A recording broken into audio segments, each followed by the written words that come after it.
O meu nome é Eduardo Saldanha, eu trabalho com alta performance, com executivos e desportistas, e há vários anos atrás eu comecei a estudar uma linguagem, que é uma linguagem como o alemão, ou seja, uma linguagem que nós aprendemos, exercitamos, e que nos permite comunicar de uma forma diferente, porque eu, através do movimento do corpo, eu consigo retirar informação de como é que aquela pessoa está e como é que se está a sentir. Essa metodologia que nós vamos apresentar faz parte de uma coisa chamada comunicação não verbal.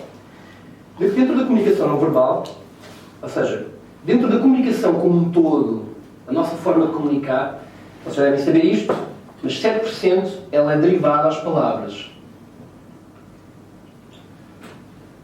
Durante esta primeira parte da palestra, eu não vou passar slide nem apontamento. Porquê?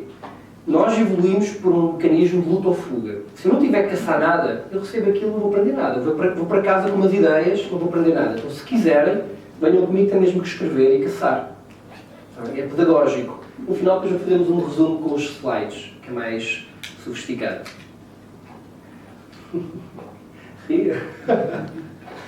Ok, vamos começar. 7% é derivado a palavras, 38% é derivado ao timbre e à entoação da voz.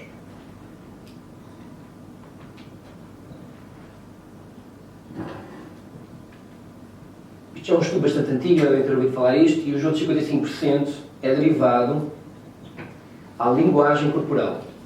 Isto é um senhor chamado Edward Hall, é um estudo que já tem acho que mais de 50 anos. É óbvio que é assim. Eu posso dizer bom dia, ou posso dizer bom dia. Bom dia, a palavra foi a mesma. O timbre e a intuação já me disseram o nível emocional. É muito fácil para nós, mesmo ao telefone, nós percebemos que outra pessoa está alterada pelo timbre de voz. Aqui é que nós não somos tão conscientes disso, apesar de o grande descodificador da linguagem corporal, é o nosso cérebro, que ele detecta alterações, às vezes, milimétricas no nosso rosto, e ele já notou que há ali alguma coisa. Então, esta linguagem corporal é o rosto, é tudo aquilo que eu comunico através do meu corpo. Este estudo da linguagem corporal, na verdade, começou com Darwin, na sua teoria. Já vem desde esse tempo. Mas tinha estudado já desde esse tempo. Dentro desta linguagem, da chamada comunicação não verbal, há várias áreas. Acho que é importante termos ideia do que é que estamos a falar. Há uma área chamada, ou seja, dentro da comunicação não verbal, vou por aqui como título, verde.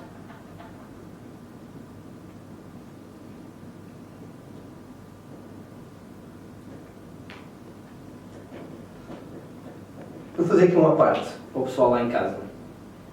A neurologia ela é uma área que está entre as neurociências e as ciências da educação. Então nós namoramos um pouco os dois lados. O nosso cérebro ele é muito mais rápido, o nosso pensamento é muito mais rápido do que as minhas palavras. Então vou-lhe dar um truque. Para tudo o que fizer online, você faz em metade do tempo. Então o curso demorou 2 horas online. Para mim demorou 1 hora. Ou até menos. Como é que eu vou fazer isto? Você pega, se tiver vai na internet e coloque, no próprio YouTube também tem, ou no Google, no Chrome, por exemplo, eles têm mesmo um acelerador de vídeo. Se você colocar o vídeo, por exemplo, 50% mais rápido, você vai ver falar muito rápido, mas consegue captar tudo aquilo e você mantém-se concentrado, porque não pode expressar, porque está tudo a correr ali, e demora metade do tempo. E não tem o hiato entre o escrever, o falar, que para o nosso cérebro é muito lento. Então tudo o que fizer online a partir de hoje, vá ao Google e procure acelerador de vídeos, ou Media Management, e pode fazer isso. Então, se quiser, pare e depois continue já com esse sistema. Então, comunicação não verbal. Quais são as áreas que existem de comunicação não verbal? Existe uma coisa a área chamada periverbal, que tem em conta a distância que as pessoas nos relacionamentos. Então, é a distância entre os interlocutores.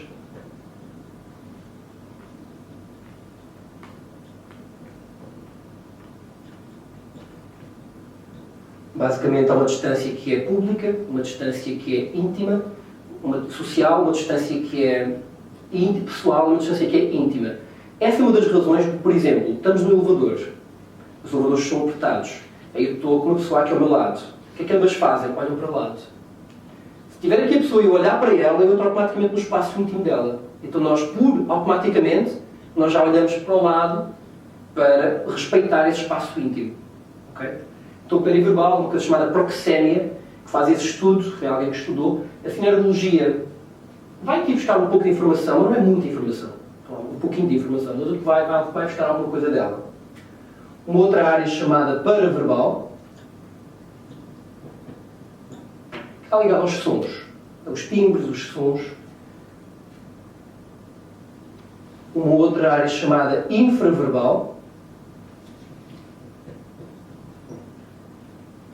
que é ligada às texturas, aos sons, aos cheiros, a tudo aquilo que comunica através da área mais sensorial. Vamos pôr aqui texturas, cheiro,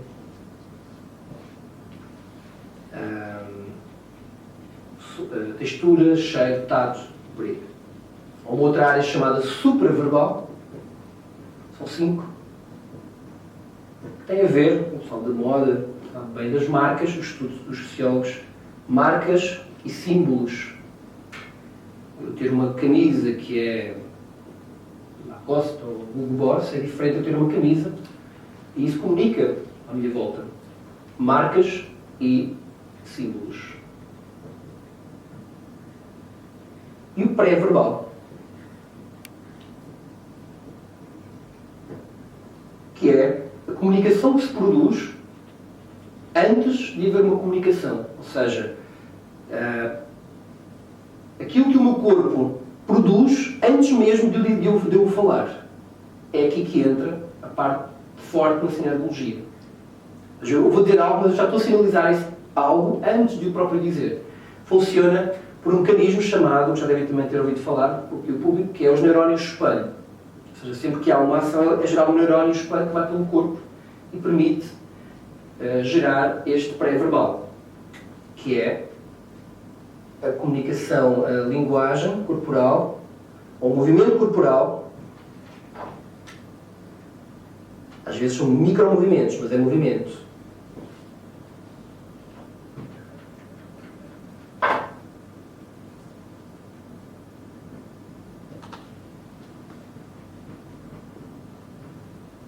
Antes da palavra, pré-verbal.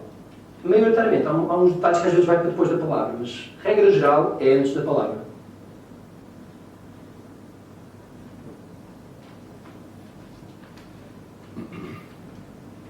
As grandes metodologias que existem hoje em dia, como eu dizia há pouco, não são ciência ainda, mas com base científica, com metodologia científica,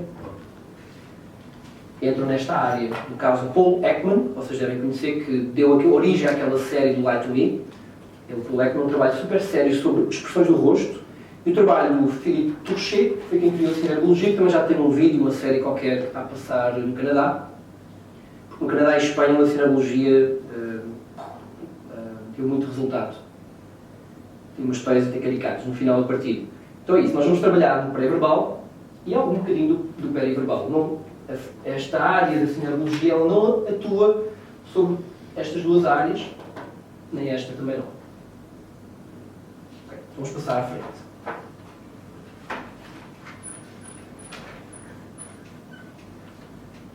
Quem está comigo ainda? Tudo? Depois do almoço? Ok, vamos continuar. Sinergologia, ela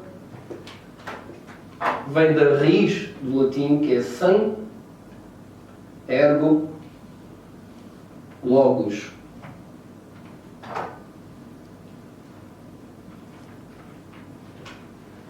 O que significa estar em comunicação ativa com o outro. É uma situação até que nós prevemos que, em vez de haver um emissor e um receptor, portanto, logos é estar em situação de comunicação, ergo é ativo e san, vou escrever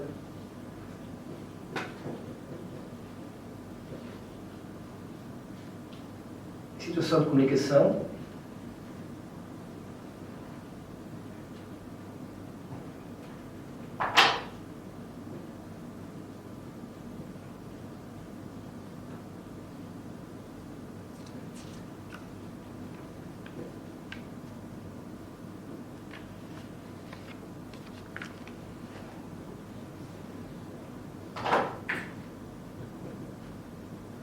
junto e ativo em situação de comunicação. E daí vem a palavra sinergologia. Foi um senhor francês chamado Philippe Touchet. Ele é das áreas... Ele viu que havia ali um hiato entre as neurociências e as ciências da educação. Havia ali um fosso onde as pessoas não entravam. Porque há uma linha de comunicação que não vem precisamente do Darwin, vem de outra área. Vem da área da política até. E que depois abrangeu também os mídia. Foi a primeira vez que isso ocorreu foi naquele célebre debate entre o Kennedy e o Nixon, em que quem ouviu, consta que quem ouviu votava num, quem viu votava no outro. Ou há um estudo que foi feito sobre isso. E a partir daí, vocês veem que os políticos, todos eles colocam as mãos nas mesmas formas, porque há um senhor que vai lá e diz: eu sou um especialista em comunicação, e quando mete as mãos aqui, significa tal coisa. E eles colocam-se, eles são tipo uma... Enfim, seguem os ritmos, mas é tudo plástico. Tanto é que, quando todos nós sentimos que os políticos são de plástico. Então não dá para enganar, nós até somos enganados porque queremos ser enganados. Quando a pessoa está a ser honesta, o nosso grande cérebro que capta essas pequenas estruturas, ele percebe, não, esta pessoa está a ser honesta. Não quer dizer que não possamos ser enganados. Mas, se for muito falso, então agora eu vou-vos explicar algo que é muito importante nesta aula. Não é humano, é impostado, é um teatro que eu estou a fazer. E como dizia um estudioso, um neurocientista, não há forma de não comunicar. Mesmo que eu esteja assim, eu estou a comunicar que não comunico. A pessoa está sempre a comunicar, de qualquer maneira. Então a sinergologia tem esta proposta. O que é que diferencia a sinergologia? Talvez esta seja a parte mais importante da nossa palestra de hoje. Quais é que são as características da sinergologia? Tá. Ok. É uma disciplina, o que é? Primeiro, é uma disciplina com base científica, de análise e interpretação,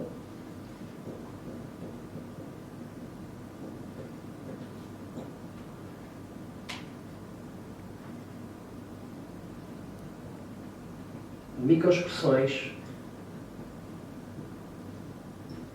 gestos e atitudes corporais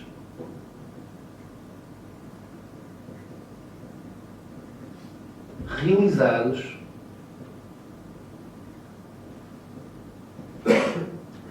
de forma não consciente.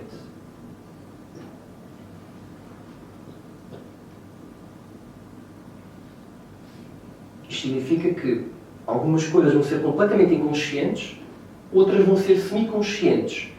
Quer dizer, eu estou a pegar na caneta desta forma, não é que seja inconsciente, mas eu não fiz de forma consciente. Ocorreu daquela forma semiconsciente. Então, tudo que for não consciente é analisado pela sinergologia, que tem esta proposta. A grande diferencial da vulgarmente chamada comunicação não verbal que a sinergologia aporta é a sua base científica. Nós temos um critério científico chamado do Sr. Karl Popper, e é o critério da falsabilidade.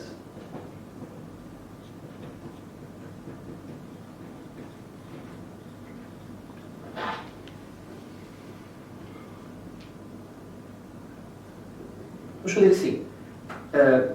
Como contamos muito só em matéria teórica, o nível de atenção decresce, eu precisava de introduzir aqui uma pequena mecânica. Tá? Se não quiserem fazer, não façam. Então, acontecemos as palmas, ok? Vou dizer assim, quem está comigo, nós batemos as palmas uma vez e continuamos. Pode ser? Quem está comigo? Pronto, 2 vezes. Então, quem está comigo? Que ajuda à aprendizagem.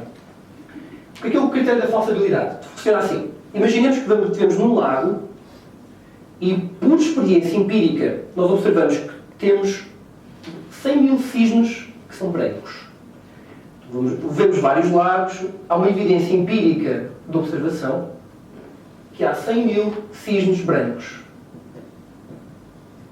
Nesse ponto é colocada uma hipótese, com uma proposição sinergológica, no caso, vamos ver já adaptado à questão não verbal, e nós aqui vamos fazer o seguinte: em vez de ir à procura, a validar que todos são brancos, vamos ao contrário, vamos à procura do negro. Se houver um cisne que seja negro, esta proposição está errada. Então, é isso. Por exemplo, em comunicação não verbal, eu posso dizer, quando alguém está muito contente, as bolsas palpebrais, elas sobem. É involuntário. É aqueles movimentos que são inconscientes, não dá para controlar. O político não pode fazê-lo. E aí, pode entrar.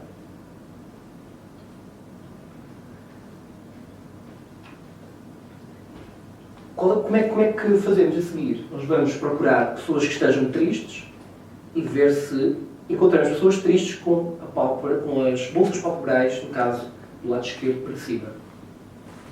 Se não encontrarmos, então é aceito como proposição sinerológica. Para nós considerarmos um item, para mim aqui é o grande diferencial. Por exemplo, eu pego um livro, agora já estudei bastante, enfim, toda esta matéria há vários anos, mas eu pego um livro de comunicação não verbal da FNAC. E lá diz umas coisas que eu nunca vi nem estudei. E eu olho para a realidade que não bate certo. O critério científico, o método científico, o que é que nos diz? Que tem que haver um processo de recolha de informação estrito e tem que ser validável. Ou seja, a sinerologia é uma coisa que, quando aprendemos, eu vou para o dia-a-dia, vou validando no dia-a-dia. É verificável.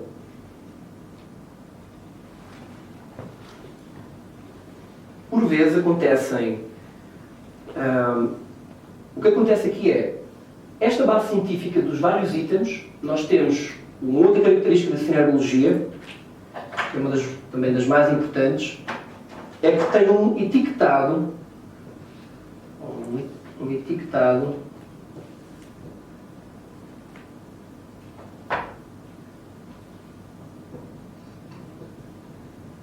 de mais de 2.000 gestos, micromovimentos, microexpressões. Mais de 2.000 itens. Ou seja, por exemplo, este é o corpus, que é, tem aqui o curso completo, para ter ideia, cada item, quando virem aquelas as listas, vou começar agora, cada uma destas linhas, que começam aqui, é um item. Eles são mais de 2.000. São imensos gestos que vão sendo catalogados com base neste sistema, nós vamos catalogando. Para que seja aceito como base, ou seja, para que suba um gesto qualquer, imaginem que eu faço assim.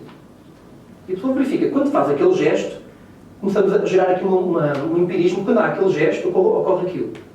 Tá. E se em mais de 85% os X nos forem sempre brancos, nós aceitamos o item. 85%. Maior ou igual do que 85%. E vocês perguntam, mas há 15% pode estar errado. Pode.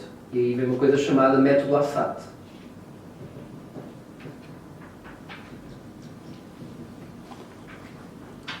Em comunicação não verbal, o que eu tenho visto até hoje é assim. Antes de sinerologia, o que eu via era, até vídeos no Facebook.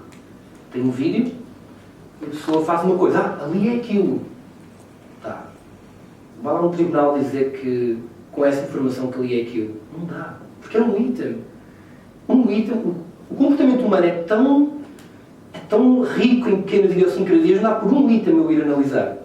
Mas como vamos ver a seguir, vou-vos mostrar, como temos imensos itens, um sinagogo simples, em 1 segundo de vídeo, ele identifica entre 15 a 20 itens. Se cada um deles tem 85% de probabilidade, se eu tenho 10 itens, eu posso ser ao tribunal que eu quiser, tenho uma base sólida científica.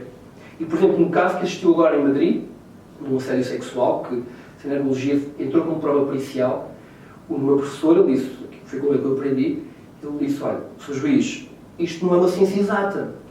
E ele disse, mas nada é uma ciência exata. Você pensa que o ADN é exato? Não é. Os exames de balística também não são exatos. Ou seja, mas há uma estrutura científica que aponta numa direção. Nenhum juiz toma decisão nenhuma com um exame. Só o ADN. Não, só isso não chega. Tem que haver relatos, tem que haver outras fontes, porque os exames são falíveis. Nada é 100% exato. A vida é demasiado vasta para ser 100% exato. Então o método ASAT dá-nos uma credibilidade grande. E ao mesmo tempo dá até alguma insatisfação, porque às vezes pessoas que entram nesta área com um item, não posso ir falar nada com um item, ir para a televisão, ir para os jornais a dizer ele li que a sua cabeça está a mentir. Não pode ser. não dá para fazer uma análise credível dessa forma. Outra questão extremamente importante é esta. É o chamado elemento sistémico.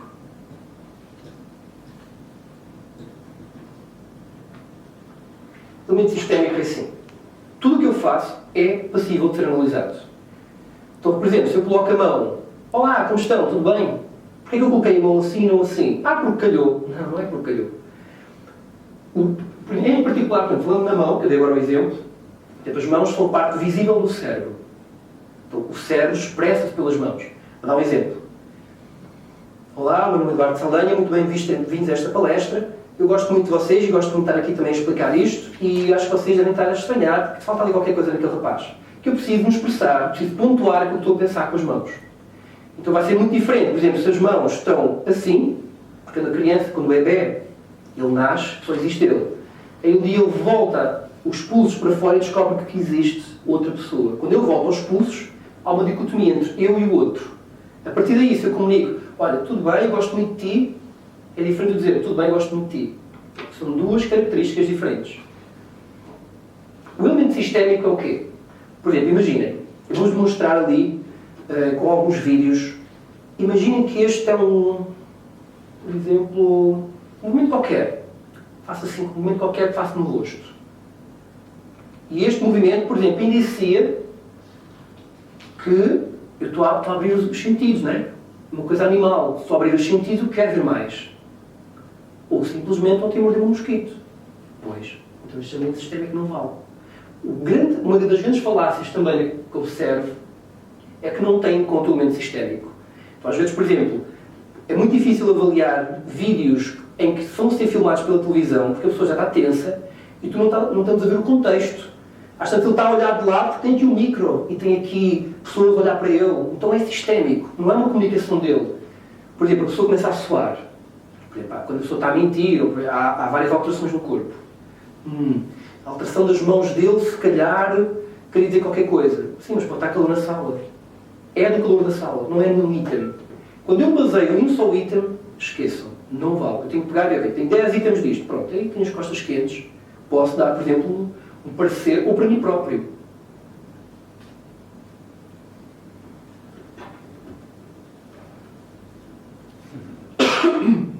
Foi bem. O outro elemento é o grupo de estudos. Atualmente, para finalizar, a sinergologia vai liderar em poucos anos a área do não verbal. A cada momento, eu agora fiz, quando eu terminei a minha formação lá, eu tive que fazer um estudo. Eu, como dou muitos abraços, eu fiz um estudo sobre os abraços. E como todos os grupos estão a fazer vários estudos, e depois uns pegam no estudo, é tipo uma universidade nossa. E há vários centros de formação. Nós temos, agora vou a Madrid, podemos fazer o quê? Fazer um update. Houve um colega que analisou pessoas em circunstâncias em que havia lágrimas e começou a analisar o que acontecia com as lágrimas. Como é que eu fiz com os abraços? Para terem uma ideia. Eu fiz vários vídeos em que eu tinha 23 itens, desde a posição dos pés, a posição das mãos, não sei o quê, tudo classificado. Eu tenho uma base de dados enorme, com vídeos, tudo pontuado, e faço uma regressão, começamos a compilar aqueles dados e vemos o que é que causa a relação com outras coisas. É um estudo normal científico. Nos abraços eu tinha 23 variáveis. Entre se balança, se não balança. Preciso de um voluntário. Podem ver? Ou acham que um abraço, que estes dois abraços são iguais. Então, pá, estás bom? Vai, fixe. Ou um outro abraço. Estás bom? É óbvio que são diferentes. Mas uma coisa é, eu acho que são diferentes. Outra coisa é, não, eu sei que é diferente por causa daquilo. E sei que naquele caso havia bem-estar ou naquele caso não havia. Por exemplo, os abraços, esse estudo ainda não subiu. Portanto, eu fiz e agora vou analisar. Isso é como o aperto de mão. Os apertos de mãos. Também é muito idêntico. Os apertos de mãos têm vários índices e pronto, tem várias coisas. Aí o aperto de mão pode ser de uma forma, pode ser de outra. Pode ser um aperto de mão que a pessoa agarra o outro, pode ser um aperto de mão que a pessoa vai lá e muito bem, e não tem força. Isso é fácil de perceber. Outras coisas não tão, enfim, não tão óbvias, que a sinergia de tudo, tipo a altura da mão, os ombros, o peito. São 15 itens a cada segundo. Então, regra geral, quando eu observo a comunicação não verbal, os especialistas, eles querem mais. E vocês querem mais. Diz mais uma coisa. Se eu olhar para o lado, o que é que quer dizer? Eu era assim, eu queria mais, tipo, para analisar, para servir para me entender melhor, para comunicar melhor com os outros. A sinergologia chega a um ponto que é não me diz mais. Porque é tanta coisa que às tantas... Calma, deixa-me encaixar as coisas. Então este grupo de estudos é extremamente rico. Eu fui pegar nos abraços de um estudo que já tinha havido, fiz o meu e alguém vai pegar o meu e vai avançar. E como está a ocorrer a cada mês, nós em breve vamos ter coisas tão subtis como temos, bem, isso já existe, mas coisas muito subtis e interessantes para agregar valor. Há várias características. Outra delas é o código deontológico. Para aqueles que exercem são mesmo sinergólogos, o código deontológico é uma base de segurança.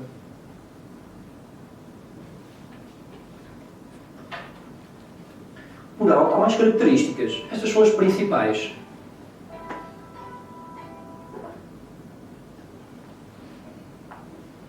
Alguma dúvida aqui?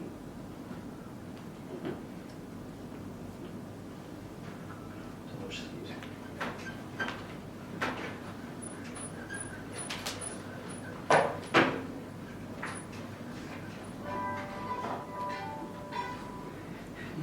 Pontuar o nosso silêncio.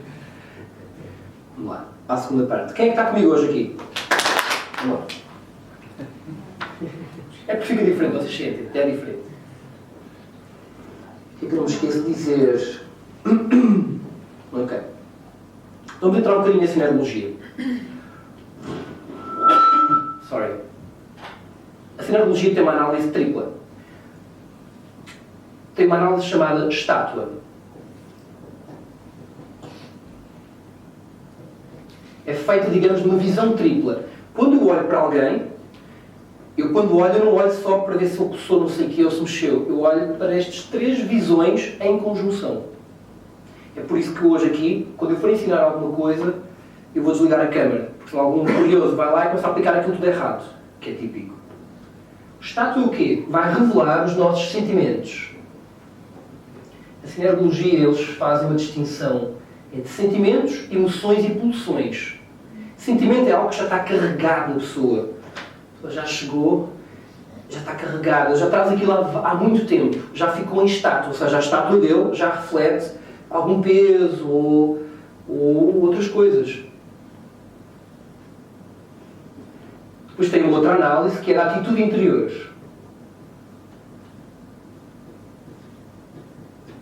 Que revela as emoções. A estátua e os sentimentos é feita através da análise de 8 segmentos. Que, by the way, são os segmentos daquele bonequinho. Não sei se vocês viram o bonequinho. Vou só passar ali para vocês verem o bonequinho. Aqui. Lá em casa depois eu mostro no final, quando passarmos o vídeo, se vocês não virem. Cada um daqueles números é um número, ou seja, este etiquetado que nós falámos há pouco, ele tem uma referência. Então, por exemplo, o 1 é o pescoço, o 2 é o peito, o 3 é o abdômen, o 4 é o ventre, o baixo ventre, o 5 é o ombro direito, etc. Então, estas 8, a cabeça, o pescoço, o 2, 3, 4, os braços e pernas, são os 8 segmentos com que avaliamos a estátua. A atitude interior é feita através das emoções e são detectadas através dos gestos. E existem 3 tipos de gestos. Há os gestos conscientes, há os gestos inconscientes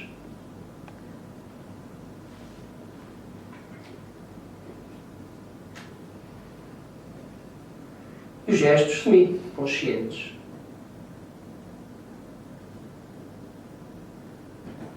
Os conscientes para nós não são interessantes, obviamente. Entre os inconscientes são muito interessantes, porque eu não domino, não é uma coisa que eu possa falsear. Os semi-conscientes também são muito interessantes. E destes aqui temos os figurativos, projetivos, os simbólicos.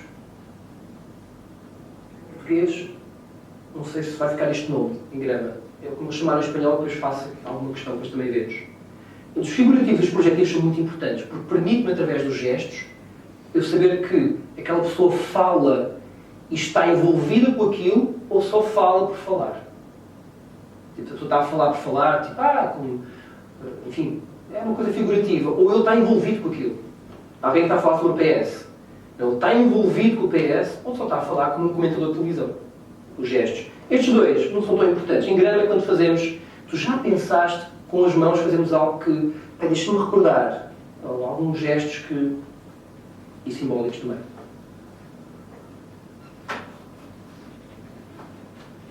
E temos as pulsões, que são os micromovimentos, que é o grande território da cinereologia.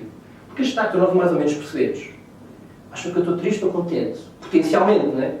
Enfim, tem aquelas percentagens todas. Eu não vou estar assim, tipo, estou super deprimido pela estátua. Nós topámos a pessoa, como é que ela está, não é? Micromovimentos.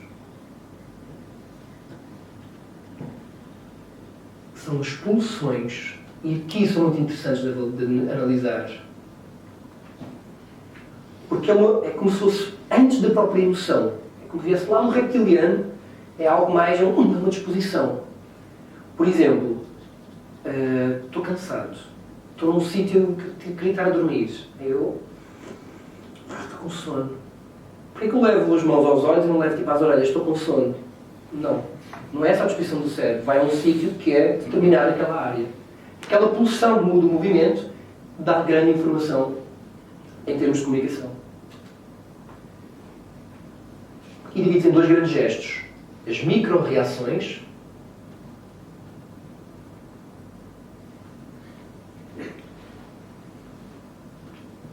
e as micro-atitudes. Estas, com os micropicores,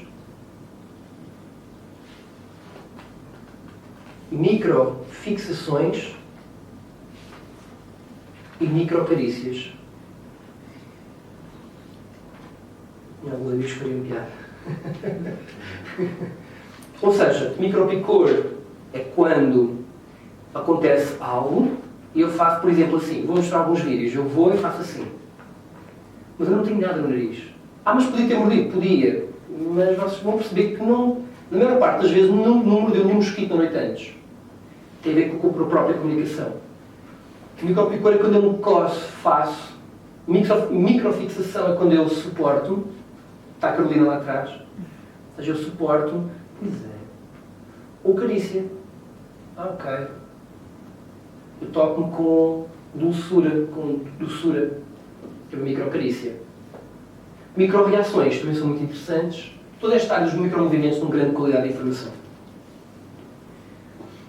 E é aqui que a maior parte das pessoas se perdem, porque só ligam aqui e depois não ligam com a estátua. Eu vos dar um exemplo que a pessoa troca a análise porque não inclui a estátua, por exemplo. Micropicor é coçar-se. Mas é uma coceira que não deixa marca, é só uma coceira neurológica. Dúvidas? Ficou? Muitos nomes, muita coisa? Que eu posso pôr aqui. Por exemplo, aqui não falei, o etiquetado. Posso dizer. O exemplo do etiquetado que eu falámos, a ver o detalhe. Posso pôr tipo um gesto, se eu não troco nada, que é semiconsciente, é demi, do francês, um gesto que é semiconsciente, que é feito com uma configuração de mãos em M5, que é assim, com as mãos em pinça entre o dedo 1 e 2. Ou seja, é fazer... e falta o braço ainda. Que o braço, por exemplo, tinha posto aqui... Fica assim, para não complicar. Então, é isto. Bem, mas tu faz o que tu quiseres. É este tipo de gesto. Seria diferente se fosse assim, assim, assim. Vai ao todo o detalhe, porque é diferente. E é diferente se for assim, se for assim, se for assim, se for assim. Não, mas olha, é diferente do que se for assim. Aí tem uma configuração. Com estes códigos, nós podemos, por exemplo, partilhar informação com colegas do Canadá. O Canadá, enfim, falam inglês, mas com colegas da Rússia, que não existem, mas é como a matemática. E é mais fácil, porque é muito difícil explicar um gesto. Como é que explicaríamos isto verbalmente? Olha, foi com a mão direita, para o lado direito, com o dedo no centro. É muito difícil, é mais fácil com um etiquetado. E estes etiquetados é aquilo que eu vos mostrei há pouco.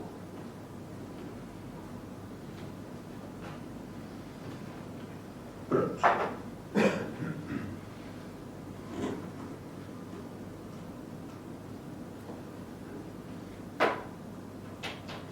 Vamos falar um pouquinho. Vou-vos dar alguns exemplos. Alguns exemplos de micro-reações. Okay? Aqui é a mesma matéria. Ou seja, a matéria que eu queria só não esquecer. Aqui tem a estátua. Tem a atitude interior. A atitude interior mede-se pela descontração ou contração das articulações. O cotovelo, os ombros, tá? E pelos gestos. Perdão, atitude interior.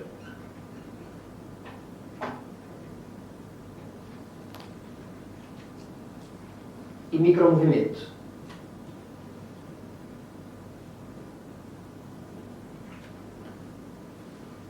Dentro do micromovimento há as microreações e as microatitudes. Está bom. Então vamos falar aqui sobre algumas. Por exemplo,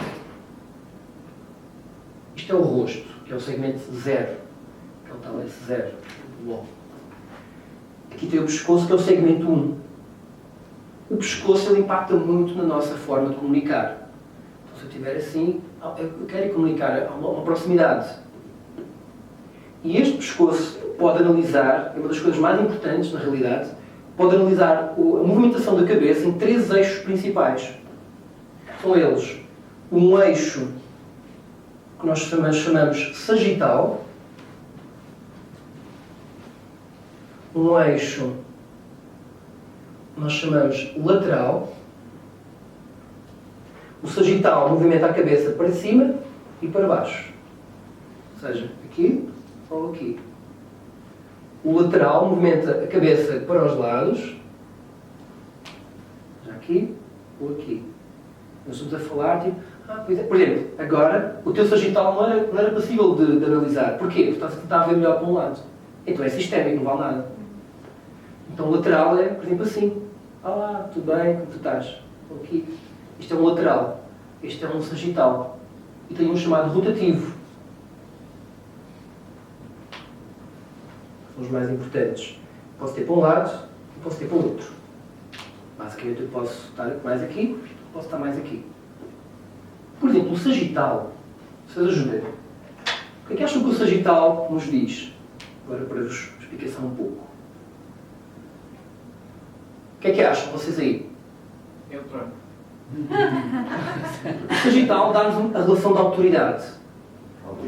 Então, há um neutro, que é eu comunico de igual para igual, ou eu como dominância, prepotência sobre o outro. Atenção que não quer dizer que a pessoa seja má. Naquele momento, ela está-se a colocar acima do outro com dominância, com prepotência. E aí ele sobe o sagital. Ou com submissão. Ele deixa o sagital. Então, por exemplo, então estás bom? Pá, enfim, não estou a analisar, mas uma coisa é fazer assim, outra coisa é manter-se assim. Oh, desculpa lá, mas você é arrogante. Porquê que é arrogante? Eu ainda nem falei. Porque já te vai arrogante. A relação de autoridade ele está superior. Então agora a próxima vez que alguém me levantar alguma coisa, está a ser arrogante. Não. Vai ser diferente se eu estiver arrogante assim, se eu estiver arrogante assim. Porque o peito, por exemplo, o S2, que é aquele peito, onde é que o nosso cérebro entende que nós estamos? Eu, Eduardo, onde é que eu me estou a tocar? No peito. Então, o peito significa o meu ego. Eu vou lá, juro, eu vou lá. Toco-me aqui como sinalização de que eu estou aqui. Então, quando, por exemplo, eu estou cansado, mais deprimido, com menos tônus muscular, o peito vem para dentro. Quando eu estou mais presente, o ponto vem para fora. Então, por exemplo, se eu estou arrogante contigo, mas o peito está para dentro, é uma arrogância, é como se fosse um medo de defesa. Não é a mesma coisa que é um medo quase de já mais violento. São uma parte da estátua compromete completamente um micromovimento. E por isso os três têm que ser feitos em simultâneo. Outra coisa que é importante é, quando isto ocorre, há que ter noção que quando ele levanta o queixo, não é ele, Eduardo, consciente, personalidade, que decidiu levantar, ser superior ao outro. Não, é visceral. É tipo, é animal, vem de dentro. Então eu não posso julgar a pessoa por aquilo. Em Madrid, nos cursos que fazem, que vamos fazer igual, tem que haver filtro das pessoas. Se não houver maturidade, acontece assim, estou a falar com alguém, levanta-me o queixo, mas sabe, eu não tenho maturidade para gerir uma emoção e de permitir que o outro possa ser arrogante, às vezes, porque não? Porque a comunicação não é personalidade. A comunicação é, hoje eu estou assim, amanhã eu estou diferente. Já houve alturas que nós estávamos assim. Já houve alturas em que estávamos assim. É a vida. O que o sinagogo faz, por exemplo, faço muitas vezes isso. Eu acho que isto até é mais em termos de autoconhecimento, por vezes, do que como... Não tem nada a ver com descobrir os outros, até respeitá-los mais. Às vezes estou a falar com algo. Olha, o que é que achaste do Web Summit? E eu percebo que ele não gostou. O que é que eu devo fazer? Pergunto-lhe. Olha, mas o que é que não gostaste? E lá, foi disto e disto. E fazemos conversa. E entendemos-nos. Ou seja, estar em comunicação ativa para quê? Para melhorar a comunicação. E não para virar um caçador de... Vi ali uma coisa... que aí revela imaturidade, a própria maturidade emocional, e em vez de melhorar, estraga. E esse é o... Mas como temos tantos elementos, pronto, a pessoa tem que digerir tudo isso. Vamos ver alguns vídeos de sagital superior. Vocês vão perceber e entender, pois é, ele encaixou. Outra coisa interessante que partilhamos hoje, eu escolhi algumas coisas, podia ter falado de outras, mas é esta. Vocês já sabem que o cérebro do lado direito controla a parte esquerda do corpo. Não é? E o cérebro do lado esquerdo controla a parte direita do corpo. Então, por exemplo, vou fazer aqui azul. O meu cérebro do lado direito controla a minha área e este aqui controla aquela área. O lado direito do cérebro é o lado ligado, é mais emocional. É o lado ligado a nós, àquilo que nos é íntimo, àquilo que nós gostamos. Porque eu não tenho ali uma fotografia, mas vou dizê-lo aqui. Não vou demonstrar, talvez encontre. Quando, por exemplo, eu estou muito feliz, num estado positivamente afetado, todo o meu lado esquerdo do corpo sofre pequenas dilatações. E o contrário é verdadeiro. Por exemplo, quando vocês verem fotografias de noivas, vai ser comum que o olho esquerdo vos pareça tipo dilatado face ao olho direito. Porque há uma dilatação do olho esquerdo. E no final mostro-vos, mas tipo, como são fotografias de alguns pessoais, então não vai ficar nenhum web. Também mostro-vos, você vai dizer, uau, como é que é possível? Tipo, um olho dilatado, não o olho de realidade, é todo o rosto. Ou o contraído. Claro que aí tem que haver a noção que qual é que está contraído e dilatado. Será que é o direito que está contraído para o esquerdo para ser dilatado? Mas é possível ver isso. Mas o olho nas noivas então é muito. É um evento que eles esperam toda a vida por aquilo. Aquilo tipo, pá, então o olho parece que ficou até assim meio disforme. Engraçado. E será diferente se o movimento... Uma vez disse isto a um colega meu que é polícia, não comprou. Enfim, se tiver uma arma, imaginem, o chefe do grupo de investigação, de negociação da polícia, da Guarda Civil Espanhola, diretor de negociação da Guarda Civil Espanhola da Sinagoga, um dos defensores da sinagogia. Vai ser muito diferente se ele ter lá um detido, ou alguém que está numa situação de chantagem, de sequestro. Se eu tiver a mão na mão direita, do que se eu tiver a mão na mão esquerda. E a mão esquerda estiver ativa, por exemplo. Porque estão componentes cerebrais ao contrário. Vou-vos mostrar um exemplo. Por exemplo, estou aqui a falar convosco. Será normal, eu estou à vontade em público, mas é comum, em coisas públicas, que eu escondo a minha mão esquerda. Porque é minha intimidade, não estou aqui a expor a minha intimidade.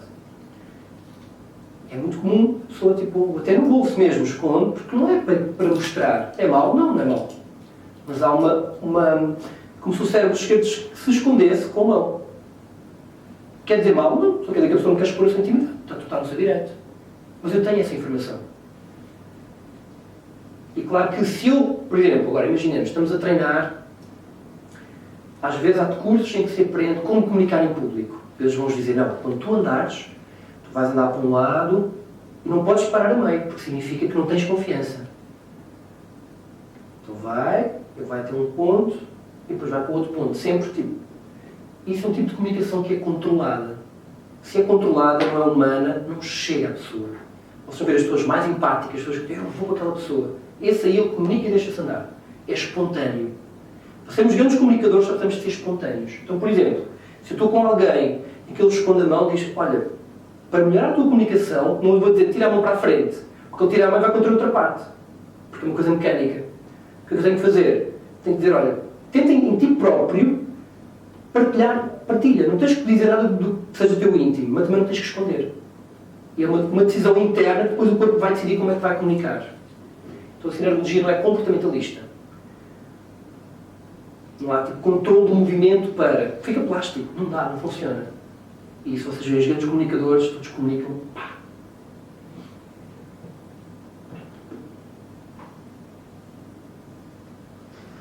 Por exemplo, mitos. Tinha colocado aqui alguns mitos. Braços cruzados. Eu uma vez estava numa reunião, a pessoa que nem sabia que eu estudei sinergologia, pois é interessante, tipo, estás-te a fechar a mim? Tipo, ups. É tudo aquilo que não se deve fazer. É pegar um elemento, esse elemento errado, e culpar a pessoa por elemento. Foi 3 vezes mal, ou 4, e há mais algumas. Porque a maior parte dos cruzos de braços não são de fecho, até são de abertura. Alguns são de fecho. Vou-vos mostrar ali um que é de fecho. Às vezes até é positivismo. Bem, estou a descansar os braços, estou positivo. Mas é para vos mostrar que são itens que a população em geral acha que é fecho, ou quem começa a estudar a comunicação não verbal. Outra coisa é o nariz. Quando mexo no nariz, que é mentira. Vocês estudarem, ver... Há itens no nariz que são positivos até. São itens que eu quero saber mais sobre aquilo. Estão todos comigo ainda? Estou a precisar disto. O que é que eu posso dizer aqui mais? Para mim, o grande aporte da sinergologia é este. Por exemplo, o Paul Ekman fez todo aquele estudo sobre as emoções do rosto, que é fantástico. Mas as emoções do rosto é ótimo, mas nem sempre eu tenho acesso ao rosto, ou nem sempre eu tenho uma emoção daquele nível. Às vezes estou a falar com alguém e mudo o pé para o lado. É um item, mas é um item do pé. E esses itens dizem mais de nós do que propriamente as emoções do rosto. Porque o rosto nós estamos habituados a mentir com ele. Porque é a minha personalidade aqui. Os pés e as mãos não. Então quanto mais longe de mim é o item, melhor. Porque eu não controlo tanto os pés e as mãos como controlo o rosto. Tanto é que no rosto, nós, na sinergologia, temos inclusive 2 emoções. Há a emoção que eu estou a sentir e há a emoção que eu quero mostrar. Às vezes as duas cruzam-se. Eu estou triste e quero mostrar alegre. Cruzo as duas.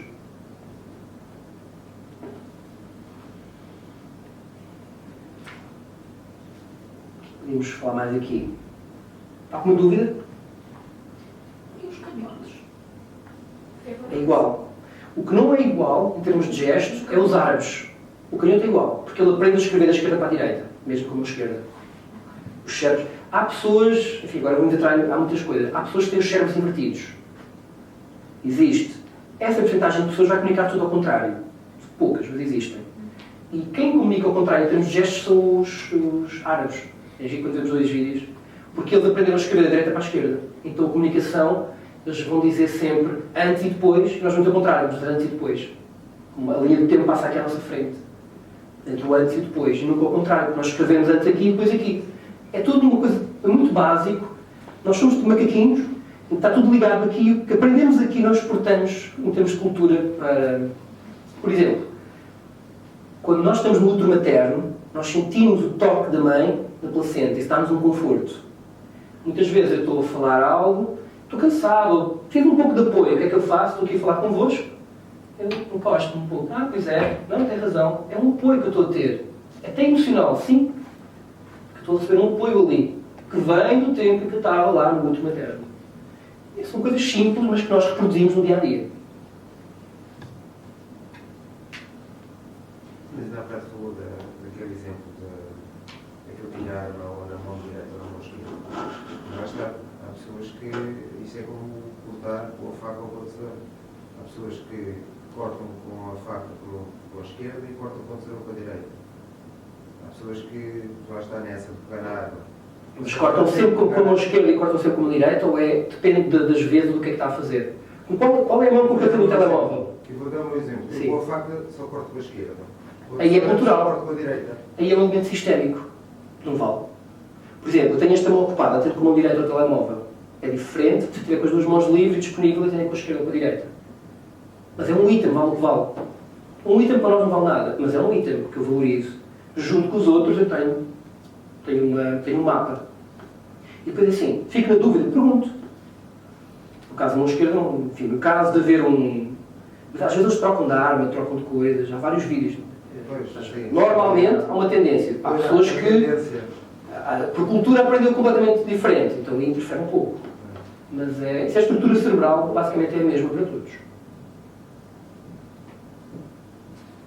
Ok, vamos movimentar isto um pouco. Alguma dúvida? Posso partilhar? Acho que está bom por aqui. Podíamos ver o quê? Aplicações da cinerbologia. Eu acho que aquelas pessoas que tratam de outras pessoas e têm maturidade emocional, há uma coisa chamada espaço-área. Que é, quem está a exercer, por exemplo, imagina que vamos fazer uma análise de um vídeo a sério, uma coisa mesmo séria com relatório para um tribunal. Antes de eu ir analisar assim, eu tenho que parar e ver isto de uma forma técnica. Eu tenho que olhar e, na realidade, quando quisermos ter uma boa análise, nós temos que entrar neste espaço. É um espaço, digamos, mental. O A significa assertividade.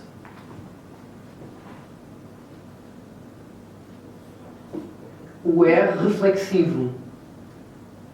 E o M, empático. Por exemplo, imaginem um casal. Ele tem ciúmes dela. Se houver um item que ela faça, ele já vai atrás do item porque ele está emocionalizado, ele não está neste estado. Então tem que ser uma análise que eu me coloco de fora, técnico, e observo. E faço uma análise técnica. Às vezes, em alguns cursos a pessoa fica, ele está-me a ler. Mas a ler o quê? Os 20 itens que vocês estão a todo momento a projetar? Não, tipo. Quando muita pessoa faz lá chamamos red flag, faz lá uma coisa tipo, o que é aquilo? Aí então olhas e vês, tipo, posso ajudar a pessoa a comunicar, não estás a perceber, não estás a gostar, posso ajudar a alguma coisa, com o direito dela sentir o que ela quiser sentir. Assertividade significa que eu tenho que dizer aquilo que eu acho, da forma correta, mas tenho que dizer, não é guardar para. Reflexivo significa que o outro pode ter razão. E empático. Pronto, vamos avançar. A aplicação da cinerbologia, além das forças policiais, que não sei se em Portugal vai ser uma realidade ou não, em Espanha eles já estão mesmo, se vocês forem ao site, tem lá o depoimento do juiz, daquele caso de assédio sexual. No Canadá tem uns casos assim hilariantes, sei que eles no Canadá deram um boom, porque houve um teste da ADN que estava num sentido e a prova pericial do cinergol estava no outro. E ainda estava certa, porque houve uma troca de provas, aquelas provas, um erro de processo. Aí ele ficou tipo Deus. O que eu disse, claro que fez a sua análise.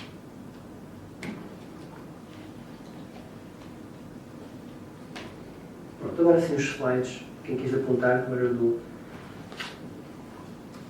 7% de palavras, tom, entonação de voz, linguagem corporal. Só relembrar. Periverbal, paraverbal, infra, supra e pré-verbal. Sun Ergologos, um método de análise e interpretação, uma disciplina de comunicação e uma marca comercial. Ou seja, a cinerbologia, tipo, quando há 2 semanas fui à internet e vi alguém a vender um curso de cinerbologia, um destes manuais, por um valor que estúpido, na net, no Odisseias. Eu mandei um e-mail, olha, se não quiserem, é uma marca registada, não podem usar. Podem usar a comunicação não verbal, não usem o que quiserem, mas cinerbologia é mesmo, porque é um método específico de avaliação. Tiveram de tirar. Se não levavam um processo, eu no tribunal, o advogado iria fazer. Estava no Odisseias, estava no Cool, enfim, um desses sites de vendas. Uma disciplina de comunicação, algo que me permite melhorar a comunicação com o outro. E uma marca comercial. Porque uma disciplina de comunicação, o que é que melhora no dia-a-dia? Só anda com isto atrás? Não. Por exemplo, vou a uma negociação numa empresa. Não, aí sim. Eu ligo ao radar, o que eu puder agregar valor, vou usar aquilo que eu tenho. Não é para julgar. É para usar a informação que eu tenho para melhorar. Por exemplo, fácil. tem duas propostas, eu perceber qual é que ele gosta mais. Isso é básico. Às vezes até, eu estou a exemplo da minha avó, uma vez que levou a Cristo Rei, ela tem 90 anos, já era mais velhinha, atrás dos montes, e aí eu perguntei-lhe, então vó, vamos embora ou queres assistir à missa? O movimento que ela não fez, eu percebi que ela queria ir à missa. Também não era difícil, mas eu percebi que ali ela queria mesmo. Aí eu fiquei lá. E no final ela disse-me, foi das coisas mais importantes que temos ficado. Pronto, é daquelas coisas que eu posso melhorar a comunicação, percebo, ele quer aquilo. Quer ir ao cinema ou vamos jantar fora? Ah, não sei, tu é que sabes. Ok, então vamos ao cinema. Porque eu sei que é a pessoa que quer ir ao cinema antes de ela me ter dito. Isto no dia-a-dia, coisas banais. Em termos de negociação, uma vez estava a negociar com um hotel e disse, olha, falas tu e fico do lado para poder melhorar a comunicação. E sentir que a pessoa estava interessada no projeto, mas pessoalmente ela achava aquilo estudo, não gostava daquele projeto. Mas o hotel estava interessado, então ela, por um lado, a parte pessoal dela não gostava do projeto, ela não se identificava com aquilo, mas o hotel interessava-se muito. Então era as duas, ter esse tipo de informação. Método científico, falsibilidade de Karl Popper, 2000 gestos, método ASAT. ASAT significa Associação de Atitudes. Para nós, um bom método ASAT é pelo menos para cima de 4. Ou seja, eu tenho 4 itens no mesmo sentido. Ok, ele tem a bolsa palpebral, tem os cantos da boca aqui, está triste, não sei, são 4, pronto. Já posso dizer que a pessoa está triste. Com segurança. Mais de 8, tranquilo. Mais de 8 é um bom ASAT. Tem uma margem, podemos dizer sem dúvida que a pessoa está naquele estado. A valorização dos elementos sistémicos, grupos de estudos, etc.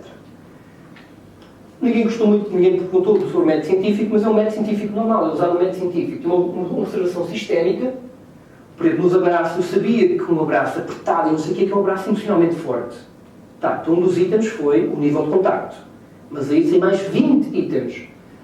E aí fomos fazendo os factos verificados, uma hipótese.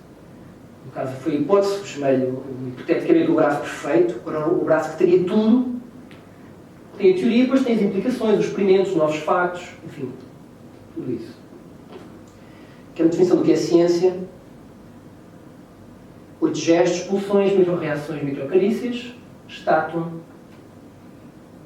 Também falamos sobre isto. Micro-reações, micro-atitudes, micro-percursos, micro-fixações.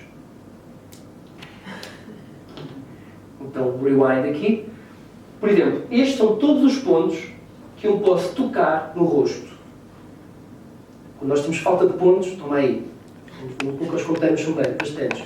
Vai ser diferente se eu acariciar, se eu coçar, se eu fizer uma microfixação. E vai ser diferente se eu fizer com a mão esquerda ou com a mão direita.